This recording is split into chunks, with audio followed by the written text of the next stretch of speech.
right. Okay. All right. Welcome, ladies and gentlemen, at this new interview at Room for Discussion. In 3 weeks' time, American citizens will be voting upon their new president, either Hillary Clinton or Donald Trump. So let me give you the three main topics we will be discussing today. First of all, the campaign of Bernie Sanders. Why did a socialist like Bernie become so popular? Secondly, we'll be discussing modern monetary theory, a theory that our guest today, I'm sorry, it's not night yet, knows everything about. And we will round up with a discussion about the fiscal policies of Donald Trump and Hillary Clinton. Exactly, and we will do this with no one less than Stephanie Kelton. She's a professor at Missouri, Kansas City. Next to that, she has been working closely together with Bernie Sanders, Senator Bernie Sanders, as a chief economic advisor. She has finished her master's degrees at Cambridge University, her Ph.D. at the New School in New York, and today we are very glad that she's here with us. Some practical issues, right, Elias? Final remarks. Please be aware that you can ask your questions at Isabel over there. Or that you can join us on Twitter using the hashtag RFD, especially for the live stream viewers out there. And I think we have one thing left to do, which is giving a round of applause for our guest today, Professor Stephanie Kelton. Thank you. Thank you. Welcome. Good. Please. Thank you.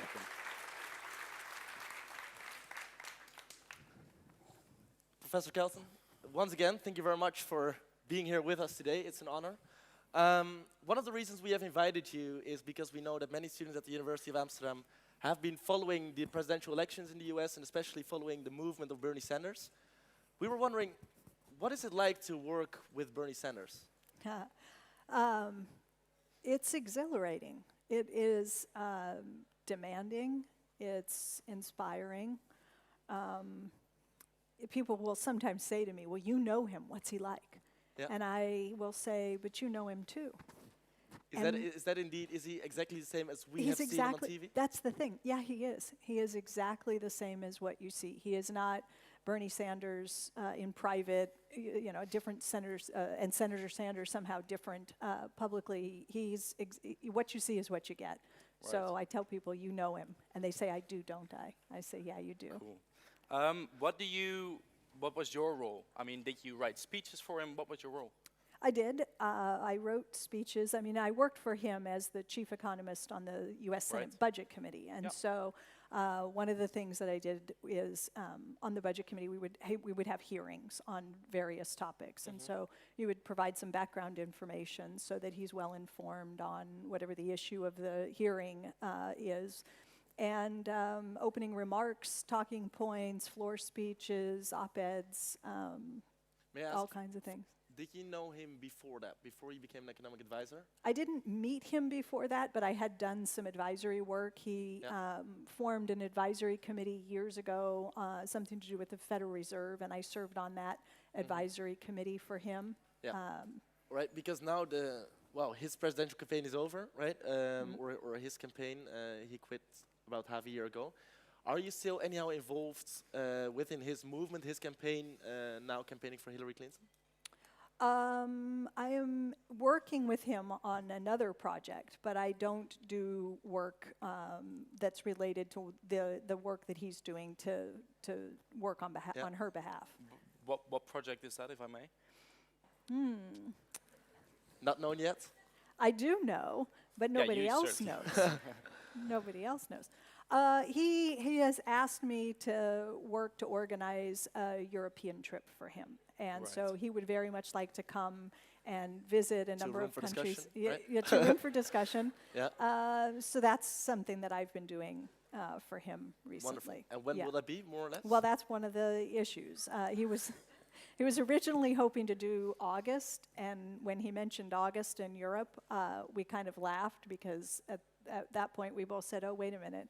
Europe has these things called paid vacations and holidays, and that's which stuff you don't have, right? That's stuff that he was talking about on the campaign trail, and so it occurred to us that August was probably not a good time to try to come and visit Europe.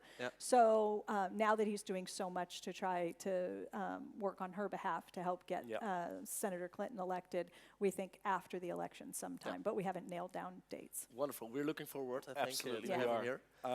However, moving over to more on the campaign side of Bernie, we of course know that economic factors and social cultural factors played a large part in his rise. But what were campaign-wise, any strategies that made him so popular?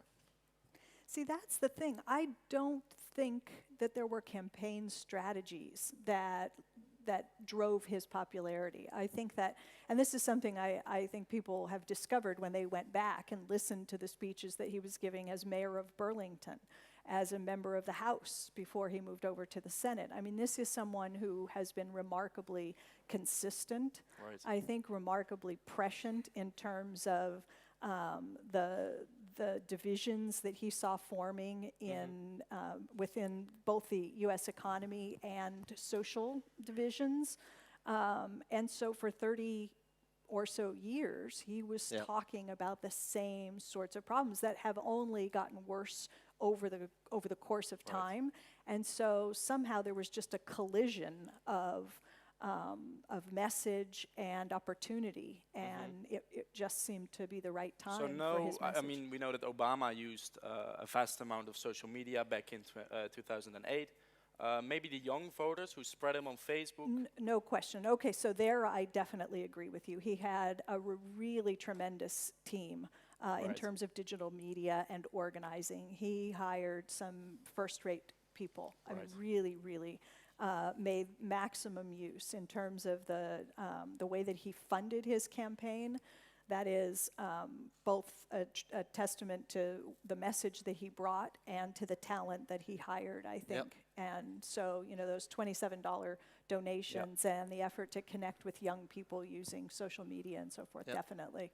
Now, Professor Thomas Piketty, economist Thomas Piketty, last year in an article in The Guardian, he argued that the rise of Bernie Sanders, with the rise of Bernie Sanders, the US really entered a new political era. And let me quote him, he directly linked Sanders' popularity to the rising inequality in the US since the 1980s.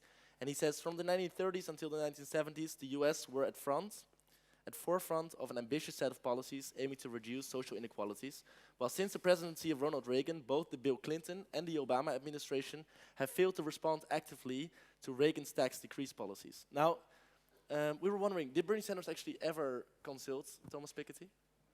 We were in communication with, I believe we reached out to Piketty and had some conversations. We definitely had conversations with some of his co-authors at UC Berkeley. Emmanuel Saez worked with us on some consulting with us on some tax legislation. Now, do you agree that the main factor, as he pointed out in his article, the main factor and foundation for the rise of Bernie Sanders was indeed this inequality issue, or is it overstated?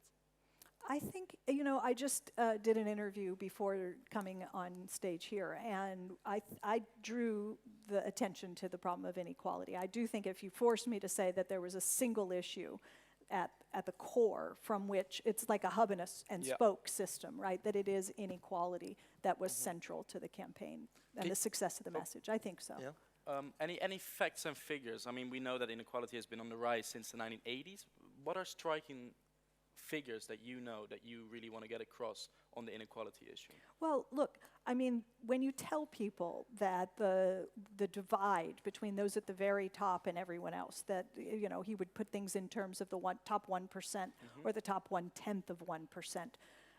When the top 1/10 of 1% has as much wealth as the bottom 40% of Americans, it is an astonishing figure. When you say that wealth inequality today in the US has returned to the levels of the 1920s that preceded the Great Depression, that's astonishing because, as you said, we had done things over the course of the post-war period leading up to Ronald Reagan to chip away at this problem and to begin to reverse those trends. And then after the early 1980s, we just allowed the problem to not just return, but to return with a vengeance. And so now we're facing levels of income and wealth inequality that we haven't seen in nearly 100 years. Yeah. Now, did the financial crisis in 2008, did that actually worsen that inequality? Did that worsen also, is that really the issue that Bernie Sanders addressed? Is that a valid thing? Is that something that made it even worse and therefore the rise of Bernie Sanders might be explained? It definitely worsened things, and I think it does help to explain why so many people felt a connection to that message. I mean, it isn't in the US that you just tell people there are a lot of people who are better off than you are, and people immediately get very angry. That's not the case.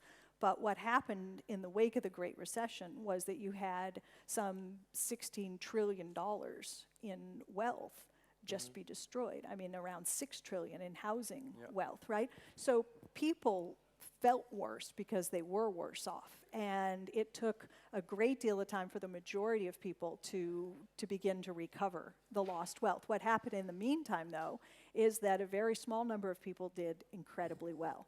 And so your question was, did the financial crisis actually exacerbate things? And the answer is yes. One of the talking points that Bernie Sanders used very often was that 99% of all the new income that was created in the recovery phase, this is after the economy started to improve, went to the top 1%. So on the surface, you say the economy is getting better, we're recovering, but you're literally shoveling all of the gains that are being produced in the recovery to 1% of the population. Okay. And so, yes. Okay, so the inequality is very clear, and the financial crisis as well, its role. And globalization, how come that Americans have started to be anti-globalization? I mean, they were very pro-trade agreements, free trade, etc. How does that play its role in the inequality and the rise of Bernie Sanders as well? I don't know that I would necessarily say that Americans were pro-free trade. American politicians were pro-free trade.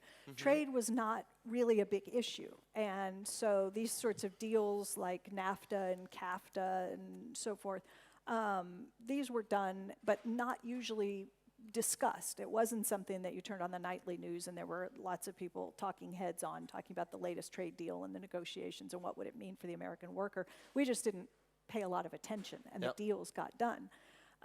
What happened, I think, is that over the course of time, again, you see an erosion of the manufacturing base. You were losing what were good-paying jobs that came with a form of job security. They came with pensions. They came with wages and the opportunity for advancement. These were jobs that people got and stayed in. They were secure jobs. So you simply say, actually, that while before people were never really pro-globalization, it's just now that it is addressed. Actually, after the financial crisis, people become aware of it. Yeah, well, they're aware of it because communities have been decimated in many cases, in many places, because of the longer-term effects of some of these trade deals. So you didn't feel the pain immediately, and it took decades before people began to start looking at a community that used to be very vibrant that now has almost nothing left. The manufacturing companies have all shut down, the jobs have gone, and the communities are in a really, really bad place. And it took someone, I think, like Bernie Sanders coming out and saying, the reason that your economies are in the shape they're in is because of these rotten trade deals. And then, of course, you had the echoing of that argument on the other side coming from Donald Trump. And so now you've got a really strong chorus of voices beginning to build up around the problems of trade. And so it's not that people necessarily changed their views and became anti-trade. They just became more sensitive to some of the disastrous economic consequences of some of these trade deals. All right, we will come back to Donald Trump later in the interview. Maybe it's nice now to see whether there are any audience questions. This is your time, really. There are many people. On the topic of the campaign of Bernie Sanders, or on the issues America is facing, such as inequality. Isabel, you have the microphone. Who has a question for Ms. Kelton? Yes, over here in front. Oh, yeah, there are two please keep it concise and short. Yeah. Okay, what do you think are the chances of, in terms of campaign finance reform, that the U.S. is going to be able, on a state basis, to push through an amendment? That's a good question on campaign finance reform. This is something that the Democrats, they have as part of the platform. It's something that in theory is important. Will it become one of the most important issues that, let's say, a Hillary Clinton, a President Clinton, decides to push in her first 100 days? I'm not sure. I know that for Senator Sanders, and this is probably what's motivating the question, that would have been a top issue for him. I guess if I'm being perfectly honest, I think it's probably not likely to rise to that level No. for her. I think Clear. she's going to have other issues Right. that she wants to tackle ahead of that one. Another question. Yeah, please. What are you most proud of with your work and a single impact that your campaign and your work with Bernie Sanders did? Well, that's a great question. What am I most proud of? I've never thought about that before. I think I know, because this speaks to one of the early conversations that he and I had before I decided to leave my job and my family and go to Washington, D.C. to work with him. I didn't leave them, I just left them for a period of time. You didn't leave them for I Bernie went back. Sanders, yeah. I think that getting back to the Second Bill of Rights, FDR's Second Bill of Rights, which is something that no one in America ever talked about. I mean, in my adult lifetime, I never heard anybody invoke FDR's sort of unfinished business, which is, that FDR was arguing that as much as he accomplished in terms of Social Security and unemployment compensation and a variety of New Deal programs, that there was unfinished business, that he believed that all Americans had a right to health care, that all Americans had a right to an education, that every American should have a right to guaranteed employment. These were fundamental rights that he wanted to pursue, right, as part of a second bill, an economic bill of rights. And I remember talking with Bernie Sanders on the phone before I decided to go and do this work for him. And he asked me, if you were me, what would you do? That was sort of an interview question. And I said, well, what do you mean if I were you, what would I do? You mean Senator Sanders you, or maybe I'm running for president you? And he said, well, both. And I said, Second Bill of Rights. And that became something that he went on to talk a lot about. And that has now become a part of the conversation, and Americans are beginning to ask the question, why don't we have what every other major country on earth has in terms of education and healthcare and so forth? And so I'm proud of that. On those policies, such as free education, but first maybe breaking up the banks, because that's a widely recognized topic, a response to the financial crisis. What would breaking up the banks imply, according to Bernie Sanders? Well, I think it's fairly straightforward. What it would imply is downsizing the size of the behemoth that we call Wall Street. That his belief is that the financial system is too big, and if it's too big to fail, it's too big to exist, and if it's too big to regulate and too big to operate and too big to manage for these CEOs that seem not to know what's happening in different departments of their own corporation, then you've got to break it up and make it smaller. You've got to make it safer. So what he wanted to do was just simply reinstate Glass-Steagall, or a modern 21st century form of Glass-Steagall that separates the riskier behaviors from the more traditional safe banking functions. And he would always point out that the firms that were considered too big to fail before the crisis are bigger now than they were before we bailed them out, because they were too big to fail. Very practically, because I believe that he proposed in his during his campaign that those banks, once he would become president, that those banks would be broken up within 2 years. Just very practically, how would it look like? A bank such as JP Morgan, for example, how do you break up such a bank? Is that difficult to do? How would it be realized? So one of the things that he talked about was appointing someone to be Treasury Secretary who would take seriously this problem and whose job it would be to draw up a list of financial institutions that are, people refer to them in the US as systemically important. Other people, like Bernie Sanders, would probably refer to them as systemically dangerous, right? And so you draw up a list, and then you put in place a set of criteria that the banks themselves have to figure out how they're going to meet the criteria. And so you're not responsible for going in and saying, you must lose this part of this division, you must lose this segment of your workforce, you're not going to do this anymore. You tell them, what are the things that we're going to permit financial institution to engage in, and they figure out how to break themselves up. And that's the way he wanted to go about this. That was the act he proposed in 2015, right? Yes. The Bernie, okay. Yes. But if you leave it up to those financial and those legal experts, couldn't that lead to a certain, well, they will trick you and they will go around your breaking up and they will find a way to stay connected?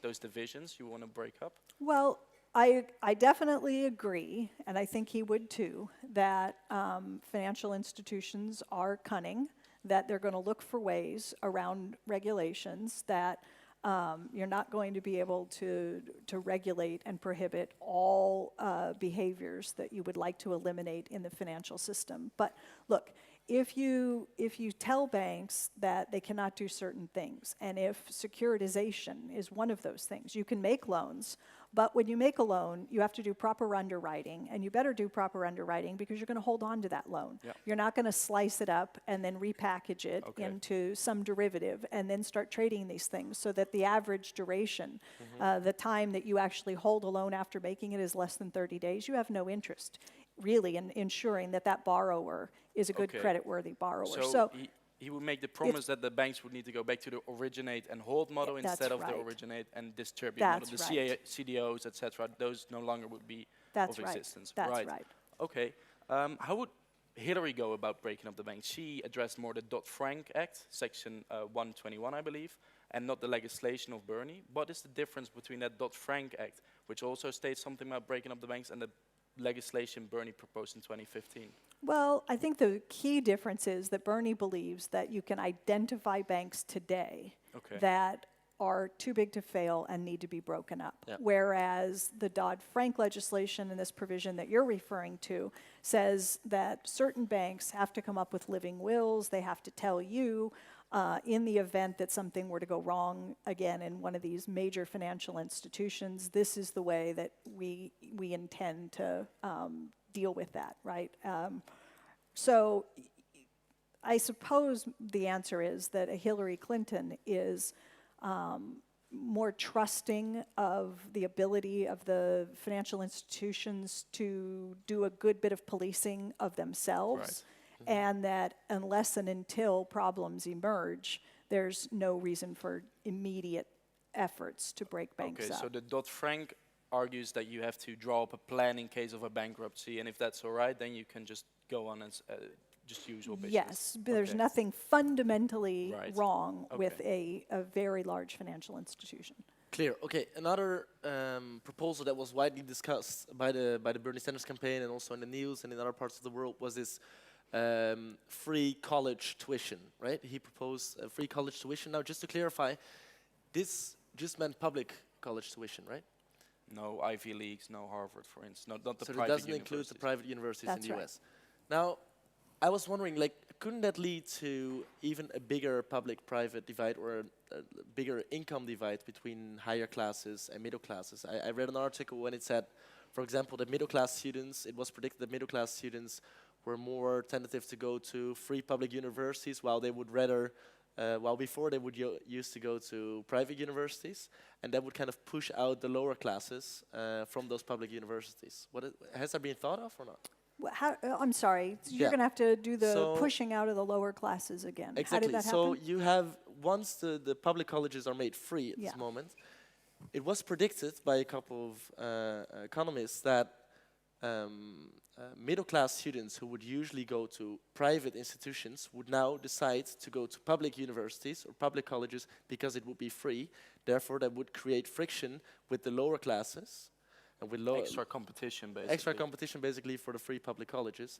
And it would kind of push the people with the lowest incomes to, for example, only 2-year colleges. I see what you're saying. Is that an issue or not? Has that been discussed? So I don't recall that specific issue being a concern of ours. Look, most of the public colleges and universities that I'm aware of, and by that I mean all of them, are concerned with finding more students today. The problem is not, so there's, in a sense, if you like, excess capacity in public colleges and universities. Why? Because after the recession, what happened is massive numbers of young people decided to go back to school and not just young people, right? So enrollment swelled, but as the economy has begun to recover, the reverse has happened. And so now we've, in a sense, started hemorrhaging students at public colleges and universities. There's plenty of capacity there for us to absorb students. And Okay, so the competition probably won't be an issue.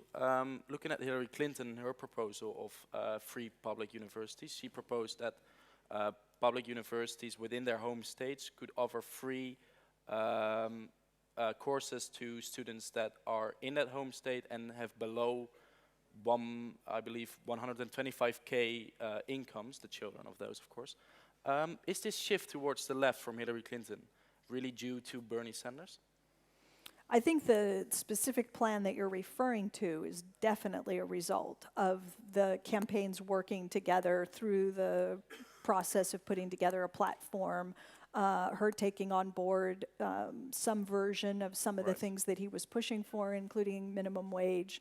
And yes, she doesn't go quite as far as he did, but as he likes to say, and he's out campaigning for her, and they did an event recently in New Hampshire, and the event was specifically on the college education proposal. It's going to cover about 85% of the total U.S. population that he would have covered, 100%. So it gets very close, and I'd say yes, it's definitely a result of the influence. His plan would cost around 75 billion euros a year. How is he planning to finance that?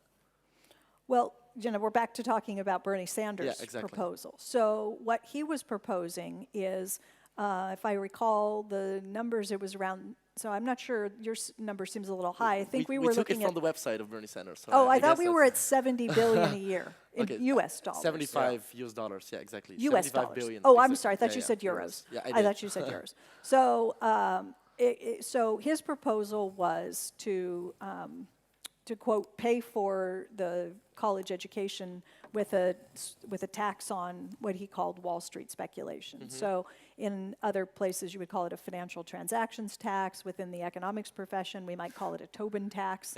But it is a very small tax applied to transactions in financial markets, the purchasing of bonds and stocks and derivatives. And I guess that's not the way that Hillary is trying to solve this issue, right? Well, I don't know exactly whether she has drawn a line item from a revenue source, but she says, she talks in more general terms about making sure that we don't ask the middle class to pay for this, that we ask the rich to pay their fair share and that sort of a thing. What was the reason that Bernie Sanders decided to make such a sling line between taxes on speculation and free public university? What was the reason for that? Like why couldn't he just say, well, I will get it, for example, from increasing taxes in general? Why was it? Because it sounds quite populist, right? To say like we will just take it from the speculators and all invest it in education. It's a really interesting question. And my answer to your question, which I'll give, is going to be based on the time that I spent in Washington, D.C. And so this is, Bernie was ranking member of the Senate Budget Committee. And I think there is just such tremendous pressure in D.C., and especially when we talk about the budget, to figure out pay-fors for everything. And knowing that you're going to run for president, you put forward a big, ambitious program like this, or the infrastructure, or any number of other ambitious things he wanted to do. You get out on television, and what is the very first question every reporter asks you?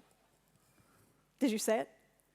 How are you going to pay for it? It's the first question on everybody's lips. And so I think that he believed that it would be unsatisfactory for a candidate to simply say, well, we'll find the money, those at the top aren't paying their fair share, that it was, in a sense, more responsible to say with greater precision where the revenue was going to come from. Now, whether that served him well, I don't know, because you're sort of in a sense damned if you do and damned if you don't, because he did pay for everything. You ask him, how are you going to pay for it? And he had an answer every single time. For every line item on the agenda, he could draw a line and tell you where the revenue was going to come from. And then what was the great criticism? the math doesn't add up, and it's all pie in the sky, and you can't pay for it. What are you talking about? I just told you where very the money's going to come from for every single thing. So okay, so he's very specific, and that has helped him probably. I just want to ask if there are any audience questions on the policies of Bernie Sanders. We just discussed breaking up the banks and free public universities, but maybe some others. Thank you. A lot of the issues that were discussed have disappeared again, like tuition, healthcare. All of these things are not being discussed anymore. Do you feel that it's kind of Trump's fault, or is it just that it's not interesting, not hot enough anymore today? Well, I guess they've disappeared from the headline television coverage of the campaign, but they've definitely not disappeared in the sense that she's no longer pushing for some of these things. As I said, they were together in New Hampshire just a couple of weeks ago, and the focus of their appearance there was on the college, tuition-free, making public colleges and universities tuition-free. So that's still on the agenda in the sense that it's something that she's trying to do to motivate voters and to rally people around a positive economic agenda. Yep. But the coverage doesn't reflect that, and that is a problem. Second question, maybe a quick question before. Yeah, over there.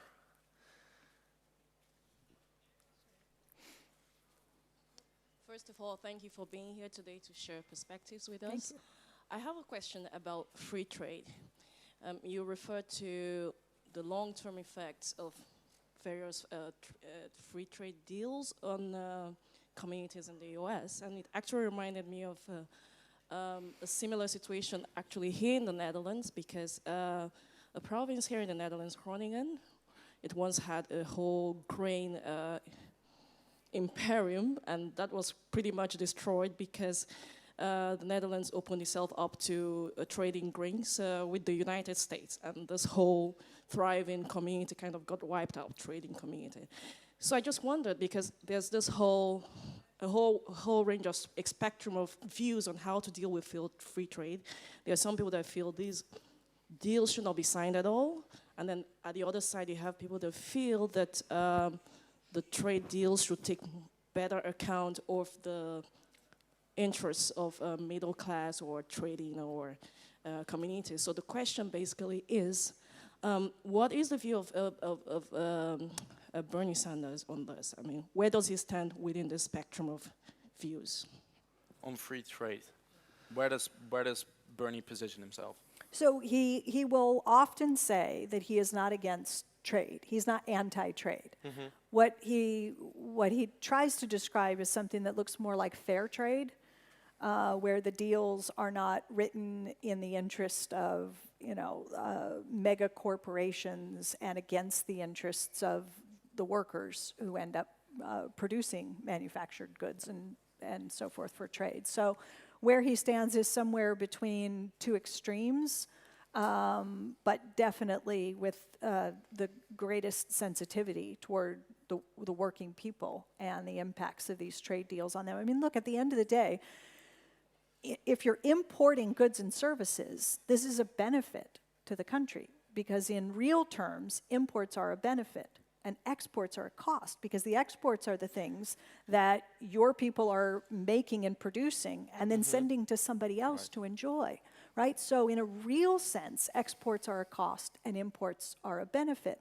The problem is that so many countries are in a race to try to get their net exports to be positive. Everybody wants to be generating demand by exporting to other countries, which is to say, you want to import demand from somewhere else in the world because you don't have enough demand being generated domestically to employ all of your people. So you become increasingly reliant upon the rest of the world to create demand for the things that you produce, because that's how you create growth and employment opportunities at home.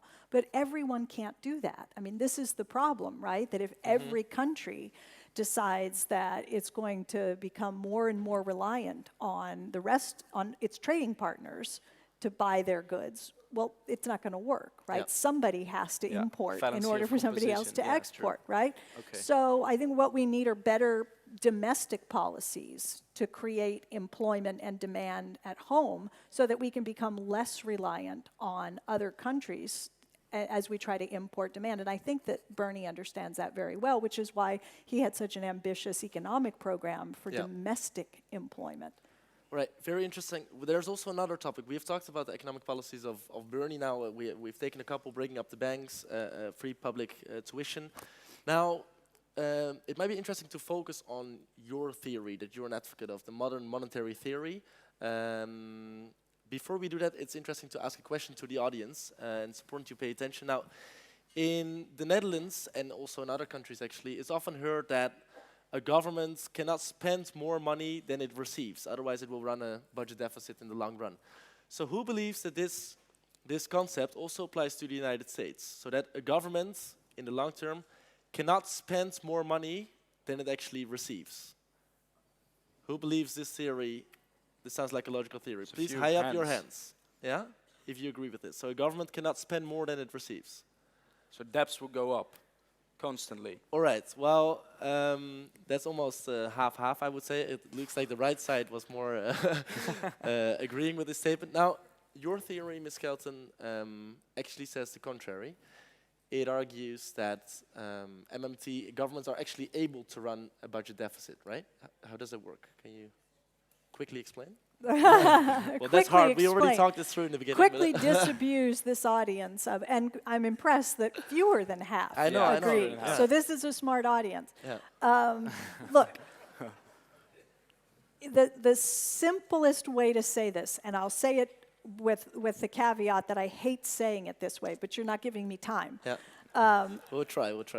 If we all had a printing press in our basements, would we worry about spending more than we take in? And the answer is clearly not.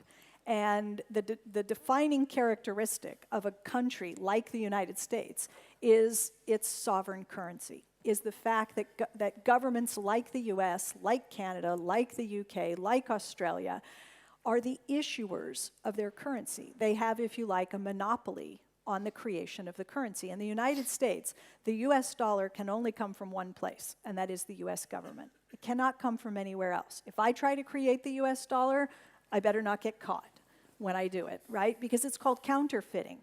US currency can only come from the US government. And the only reason that any of the rest of us have any of the stuff that we walk around with is because at some point the US government put more into the rest of the economy than it took back out. And so we've got a problem with this term deficit spending. Yep. And it's a label with a pejorative that makes people very anxious because we've been told year after year that there's something wrong with a government. It's behaving badly. It's fiscally irresponsible to run budget deficits. But if you stop and think about it, all it means to say that the government is running a deficit is that it's putting more money into the rest of the economy than it's taking out. So if I run a budget deficit and I'm government, I put in 100 and I take out 90. Okay, now we label that a deficit. I have run a deficit, but guess what? Somebody got 10.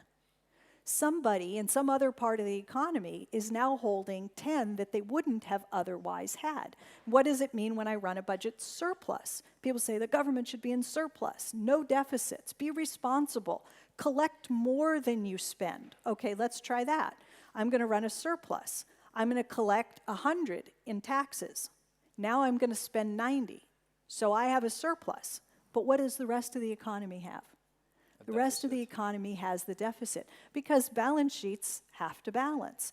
And so we're so accustomed to thinking in terms of the government being irresponsible when it does this thing called topping up the rest of the economy with money that we sort of forget that that's exactly what happens when you end up with a trade surplus. If the rest of the world decides to spend more money buying your goods and services than you spend buying theirs, they put in 100 buying your stuff. You only spend 90 on their stuff. What do you call it? You call it a trade surplus. How come you use the word surplus when the rest of the world does it, but you use the word deficit when I do it? You're ending up with 10 either way. It has the same macroeconomic effect in terms of the financial assets that you get, but we've labeled these things in a really unhelpful way that causes us to love the idea of one and hate the idea of the other. And so the point is, can the government continue to do this in perpetuity? Can they do this year after year? The answer is yes. After all, Britain and the US have survived their entire existence almost always running budget deficits. Surpluses are very uncommon. And not only are they uncommon, they tend to lead to fairly bad outcomes. In the US case, the most recent time we had a budget surplus was during President Clinton, Bill Clinton's term. In the late 90s and early 2000s, the US ran government budget surpluses. Now, we hadn't done that for decades and decades and decades, okay? We've been running budget deficits for 40 years prior to that. All of a sudden, the government goes into surplus.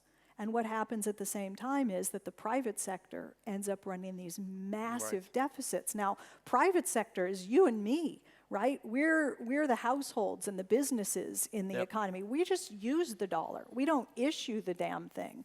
And so when the rest of us try to go on spending more than we make year after year, it's called leveraging up. It's called households taking on increased leverage, increased risk, and what we ended up with was a financial crisis. Right. Okay, I think MMT is clear in the sense that those debt levels that are currently increasing are in the niche won't cause a bankruptcy, especially in countries that have their own printing press. Now, for the euro, Europe mainly, all the euro countries don't have this printing press anymore.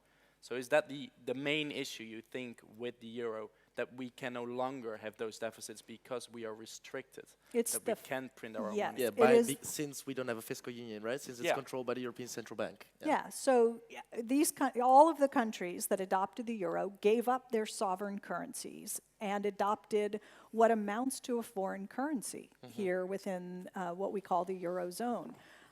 Is that the fundamental difference? Yes, it is. Is there default risk now associated with the bonds that are issued by governments in the Eurozone that doesn't exist in countries like the US or the UK? Yes, there is. It's a fundamental difference that exists now in countries that tax, borrow, and spend in euros, where the country itself has become a user of the currency, no longer the issuer. Would a fiscal union next to this monetary union be the solution? It is part of the solution, yes. I mean, you hear people now talking about a variety of things, including the importance of a banking union, right? And other things. But absolutely, the decision to take monetary power and put it at the supranational level to give the ECB control of the currency, but to leave fiscal authority at the individual member state level is something that's just unprecedented, right? I mean, we have a currency union in the US, we have 50 states, we all use the US dollar, but we don't just have a Federal Reserve for all 50 states, we also have a treasury for all 50 states, and so we have a transfer union as well. Yeah. Now, we just talked about the free public education. Could MMT be a way to finance this initiative by just letting the government run a budget deficit? Is that very practically, like, could such an example, for example, free public education, could MMT be a way to finance this project? Is it? Well, I wouldn't say. Other way, actually, a different way to say, has it been tried in practice, this MMT theory? Okay, so here's a great question. I'm really glad that you asked it, because MMT isn't something that you try or don't try. It's a description of how things already work. So what I've tried to do in my scholarly work, and a number of other academics who contribute to this literature have tried to do, is to explain that this is already the way government finance works. We're not making a proposal to change the way we finance spending. So for example, the Iraq War. Okay, how did we pay for the Iraq War? And the answer is we paid for it exactly the same way we pay for everything.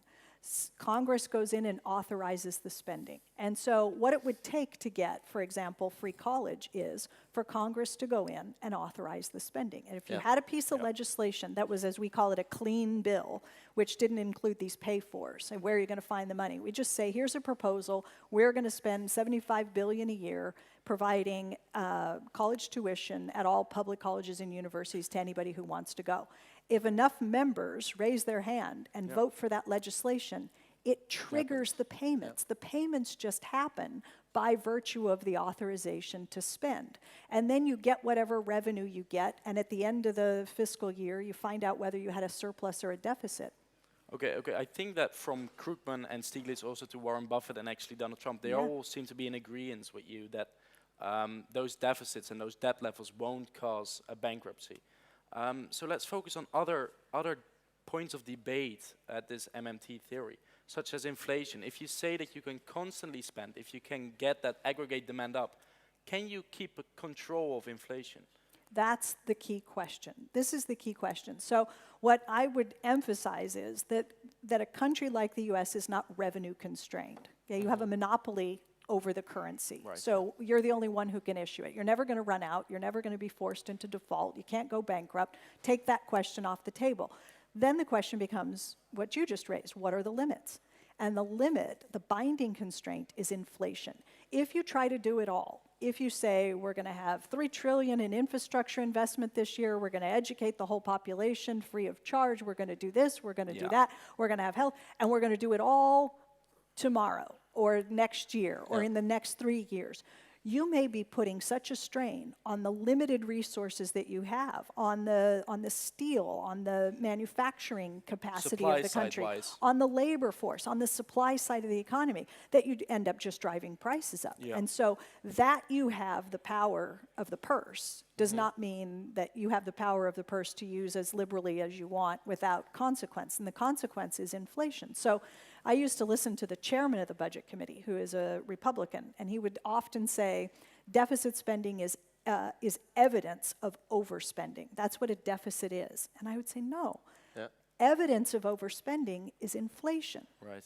Okay? That's how you get evidence of overspending. The deficit is just the difference between what you put in and what you subtract out. So this means that deficits still, according to MMT, they will never be so big that we have tremendous, hyperinflation wouldn't be the cause, right? It will be the deficits will never be that high. So it will be like we have experienced now. Well, I can't imagine like 5%, maybe max 10. I don't know. I can't, no, look, deficits got to almost 11% of GDP in the US during the financial crisis, right? So we had these unprecedented over the course of the last 100 years or so, right? Massive. But our problem was deflationary pressure, not inflationary pressure. So again, it becomes a question of what are the capacity constraints? And because we were so much underutilizing labor and capital at that point that we didn't get inflationary pressure. Now, could you get inflationary pressure because the deficit gets too big? Yeah, absolutely. If the private sector is already doing enough in terms of spending, plus any demand from the rest of the world, to put you close to full employment, and then you try to achieve big, ambitious fiscal programs on top of that, you can generate inflationary pressure. Now, can you get to hyperinflation? Probably not. No evidence that that's ever happened anywhere in the world. All right. Okay, I think not that hyperinflation's never happened, but as a consequence of trying to get to full employment.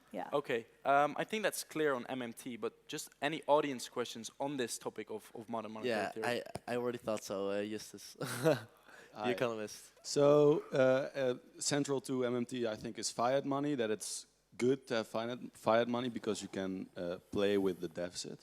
I was wondering, how do you explain the that the moment we started using a truly fiat money-based system was also more or less the same moment that the financial sector started being on par with the real economy and started growing out of proportion. So why did this happen? As soon as we left the gold standard, like the amount-based system we had previously. So how do you explain the coincidence of this happening more or less at the same time? So I don't think they happen more or less. I mean, you have to be pretty generous with the use of more or less at the same time. We've had a fiat money system for virtually the entire time that we've had a money system globally, which is, David Graeber would say, is something like 5,000 years. Brief periods of time in which there was a commodity money system, but through the great arc of history, we've had a a fiat money system, if you like. What gave rise to the increase in the financialization of the economy as a whole, I would argue, has to do with changes in the regulatory framework, not changes in the monetary system itself. And so you unleash the ability of the financial system to grow exponentially by deregulating the financial industry, not by changing from a gold standard to a not fixed exchange rate system. The current fiat system we have, right? Yeah. Okay. Clear. I see one more question over there. Yeah, we have to look at the time. Yeah. Please. Yeah. I was just wondering about like spending more than running a deficit, basically. How do you think, like, to downplay it a little bit? Like, if I would have a friend who would keep spending more than he would earn, I would never lend him money on the long term. How do you think, like, the international financial system would react to the U.S. constantly spending more than they earn? Well, right now they're reacting to it with historically low long-term interest rates and no inflationary pressure. Look, as I said, you're right to be weary of your buddy who keeps coming back to you and saying, I overspent this month. Can I get another 100? I'm a little short, I'm a little short. At some point, you're going to say, this clown's never going to pay me back, right? I'm not lending any more money to this guy. But if you're lending to the United States government, again, what is the promise? So if I put 100 in and I take 90 out, I've run a deficit. Okay, I left $10, 10 billion, call it whatever denomination you want, in the U.S. economy. Now, that's just cash sitting there unless I decide to wave this U.S. Treasury bond around and say, who wants to buy this? This is an interest-bearing asset. This one isn't. This is just cash.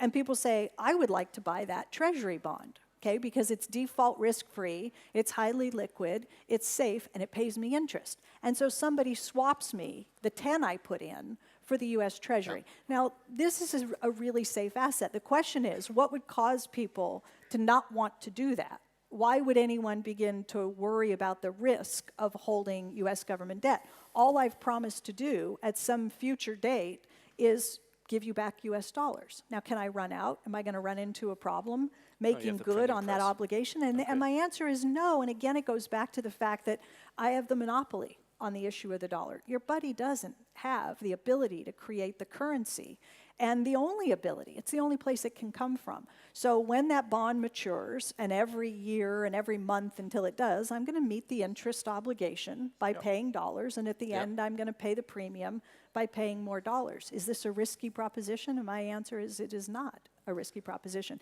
Is it a risky proposition in the Eurozone? It is. It is now, and that's the fundamental difference. Clear. Now, glad we have discussed the MMT theory. I think it worked out more or less in 25 minutes. Now, almost in 3 weeks, there will be presidential elections. Hillary Clinton, Donald Trump. It will be very interesting to go very quickly into that. We have 10 more minutes. Donald Trump has proposed, for example, that he's proposing to spend trillions of dollars over decades on public infrastructure, on healthcare, on education. Would those vast amounts of spending fit within the MMT theory? They would, right? Well, again, it's not a theory. If we had President Trump, and he had a Congress that was willing to work with him on a program like this, and he said, I want to spend trillions of dollars. And Congress said, we want to spend trillions of dollars too. And somebody drafted legislation to do all these things you just mentioned, and enough people raise their hands and say, I vote yes, it gets done. It isn't a theory. It isn't a theory. It is how government already finances everything it does. Congress authorizes the spending and it gets done. MMT is just a description, okay, but then... It's a description of how it works. Okay. Then maybe what do you believe that is the most surprising or scary economic policy that Trump has proposed? Mass deportation. Okay, not economic. So it's mainly. Well, that is economic. You're talking about 11 million workers. Oh, no. Right. Okay. That's quite a hit to the labor force. That is, it would be. Yeah, I guess the supply side wouldn't be able to cope with the MMT. But okay, looking at protectionism then for Donald Trump, how close is he to Bernie Sanders on the protectionism on the free trade side? How would you say Bernie Sanders and Donald Trump actually How close are they? They're often compared, right? Like at the moment, Trump is trying, at least that's what we read in the news, Donald Trump is trying to persuade previous Bernie Sanders voters to vote for Trump rather than for Hillary. So in what sense are they similar economically? Well, I would say the similarity is pretty narrow, and I think it's on messaging more than substance, for sure. Okay. For sure. So what he saw, what he witnessed was Bernie tapping into a lot of anxiety with respect to how people feel about trade and the impact on their communities. And he saw him having a lot of success, and he started with that message. And but look, Donald Trump is talking about, you know, raising walls and imposing tariffs and doing all sorts of things that Bernie Sanders never in a million years would have thought to bring up because it was an anathema to him. So different ways of going about restructuring trade deals. Now, both of them are talking about renegotiating trade deals, going back and not going forward with TPP. So there are some similarities there.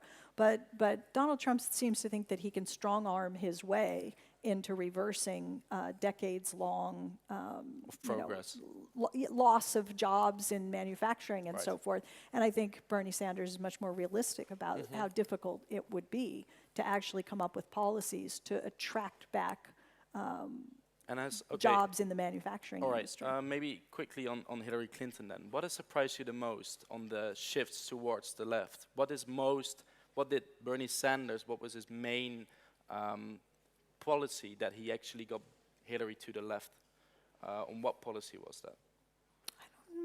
I would say two. I think on minimum wage, she was never where he was in terms of how high she wanted to go with raising the minimum wage in the U.S. He was at 15, she was at 12.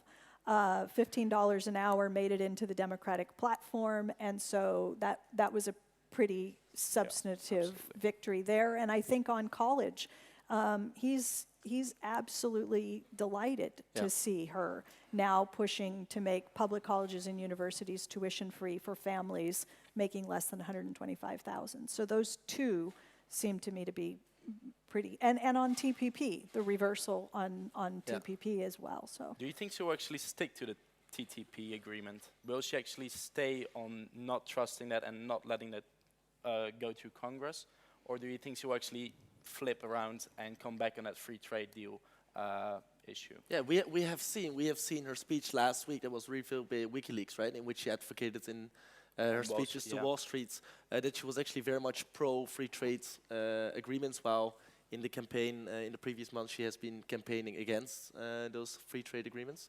So what is your estimate? Will she be coming back on that promise? When Bernie is here in a few months, we will ask him and see whether that's the case. I hope not, is my initial answer. You're right to say that she's fundamentally been more favorably disposed to free trade agreements. She has voted against some, but she has voted for a number of free trade agreements, and of course her husband as well with NAFTA and so forth. Look, I think that it's reasonable to think that she hopes that TPP could get through before she takes office, and then she doesn't have to vote for it. What she said was that it did not meet, it no longer is the gold standard that she once thought that it was, that it has some problems, and that she no longer supports it. Now, can I imagine a scenario whereby those problems are worked out as the language is changed in very subtle ways, and that it becomes a gold standard again? Yeah, I can imagine. I can imagine that happening. Final audience questions, maybe on Hillary and Trump. Over there. One over there. In the back, you should come a bit forward and if you ask a question. First over here. The mic. This gentleman. Where's the microphone? Let's see. We got it. I'm sorry. First over here, we'll do them all. Back to you. Yeah. Very quickly, yes. Do you believe in the existence of some lobbies that would try to get someone that comes with such a big change of power? Do I believe in the existence of lobbyists that would try to get off power someone that comes with so much change? Would lobbyists actually get Bernie Sanders off power is what I Can lobbyists get him out of Do you believe in the existence of lobbyists who try to get him off power because he comes with such change? Bernie Sanders. You refer to Bernie Sanders. Yeah. Okay.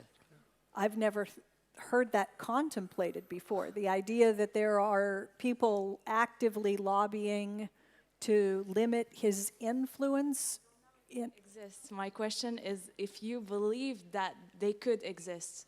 Such strong lobbyists that they well, could I think throw that over there president. are clearly very strong lobbyists who have armies of individuals who are trying to limit his influence in terms of the policy change, the change that you're talking about. But I don't think that they go directly after him. They go after the agenda, the things that he's fighting for. And they're very, as you well know, they're very powerful, and they can definitely prevent things from happening that he would like to see happen. Are they working hard to prevent him from getting through legislation that would push us closer to a single-payer system, for example? Yes, absolutely. All right. They are. Thank you for your question. Isabel, we have to go to this gentleman because we promised him first and he raised his hand. I'm sorry. You can maybe, Ms. Kelton has 1 or 2 minutes after the interview, so you can ask her. Okay, first. It's been argued that Bernie Sanders would stand a better chance against campaigning against Trump in the presidential elections. How do you judge that argument, or how do you stand on that? Well, it's not something I haven't thought about.